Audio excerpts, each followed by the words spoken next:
নমস্কার বন্ধুরা, আমি মানস বিশ্বাস, দ্য বং ইন্সপিরেশন ইউটিউব চ্যানেলে তোমাদের সবাইকে স্বাগত জানাই। আশা করি তোমরা সবাই সুস্থ আছো এবং ভালো আছো। তা ভিডিওর টাইটেল এবং থাম্বনেল দেখে তোমরা বুঝতেই পেরেছো আমি কোন বিষয়ে কথা বলবো। তা আজকে আমি তোমাদের ওবিসি সংক্রান্ত যে মামলা, তা সেটার কলকাতা হাইকোর্টের যে নেক্সট ডেটটা আছে, অর্থাৎ হিয়ারিং ডেট, সেই সম্পর্কে কথা বলবো।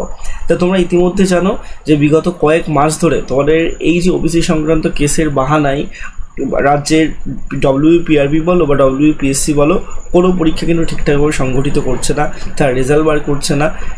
সেক্ষেত্রে কিন্তু একবারও হাইকোর্ট বলেনি যে তারা রিক্রুটমেন্ট বন্ধ করতে হবে বা কোনো কিছু, ঠিক আছে। তা যাই হোক, তোমার এই মামলার পরবর্তী শুনানি কিন্তু 6ই মে দুপুর 2টোর সময়, এটা কিন্তু জানা গেছে। আর এখানে কি ফল হবে সেটা কিন্তু এখনও কেউ জানে না। হাইকোর্ট কি রায় দেবে এখনও সেটা কিন্তু জানা যায়নি, এবং জানা সেটা সম্ভব না, কারণ এখনও পর্যন্ত সেই শুনানিটা হয়নি।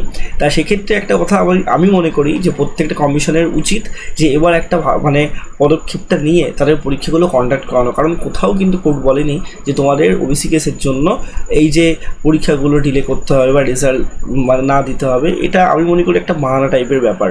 তা সেক্ষেত্রে বলবো যে তোমরা কিন্তু প্রিপারেশনটা করতে থাকো। আমার মনে হয় না আর বেশি লেট হবে, এবার কিন্তু একটা তোমরা সুফলই পাবে আমার যেটা মনে হয়।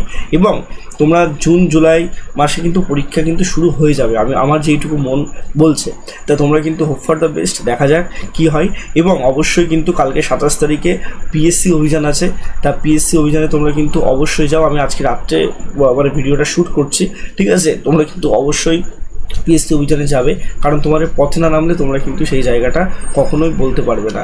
পশ্চিমবঙ্গে থাকো, তোমাদের এটা একটা কপাল বলতে পারো। তোমাদের কিন্তু আন্দোলনও করতে হবে, পড়াশোনা করতে হবে। আমি একবারই বলেছিলাম যে নোটিফিকেশন আনার জন্য আন্দোলন করতে হয়, তোমাদের পরীক্ষার রেজাল্ট বার করার জন্য আন্দোলন করতে হয়, পরীক্ষা রেজাল্ট ফাইনাল মেরিট লিস্ট হয়ে যাওয়ার পর তোমাদের কিন্তু জয়েনিং করানোর জন্য এখানে আন্দোলন করতে হয়, এবং আন্দোলনের পরে জয়েনিং হয়ে যাওয়ার পরেও তোমাদের উল্টে কেস হয়। এই হচ্ছে পশ্চিমবঙ্গের বর্তমান অবস্থা। তা সেক্ষেত্রে বলবো তোমরা অবশ্যই কিন্তু যাও, এবং তোমাদের ওবিসি কেসের পরবর্তী শুনানি কিন্তু তোমাদের 5ই মে। সবাই সুস্থ থেকো, ভালো থেকো। তোমাদের যদি কোনো কোয়ারিজ লাগে নিচে কমেন্ট বক্সে জানিও। ধন্যবাদ।